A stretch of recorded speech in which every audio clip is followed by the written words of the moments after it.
Merkel has been called a traitor by a crowd of nationalists who booed her for her pro-migrant policies. The incident happened during a visit to a town near Dresden where violent anti-refugee protests had taken place over the weekend.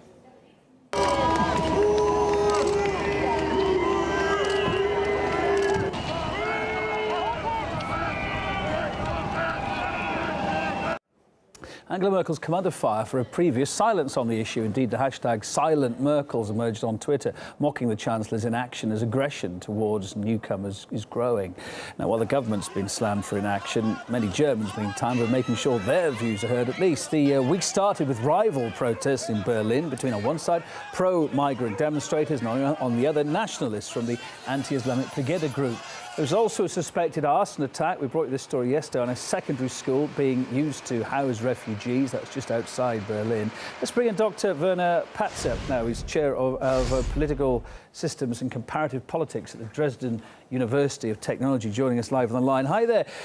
Is Angela Merkel getting this all wrong? Is she really tackling the migrant crisis all wrong, or is she simply doing the best she can in a very difficult situation? What are your thoughts?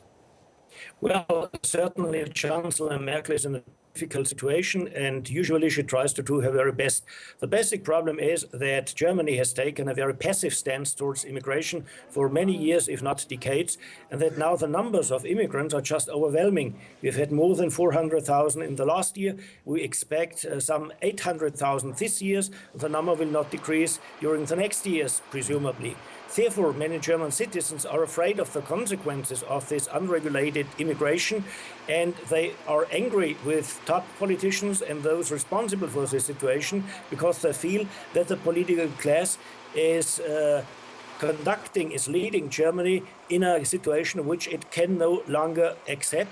And therefore we have a domestic polarization between those who feel that the current policies could be going on without being changed, and other ones who really want to see a policy change. Well, on a practical level, Germany just announced suddenly plans to simplify the asylum application process for people fleeing the Syrian war, at least. Is that going to significantly help the problem?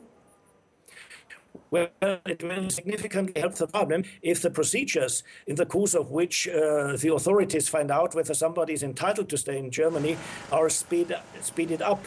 And one way of doing so is to set up a list of countries out of which everybody can come to Germany if he claims to be a refugee.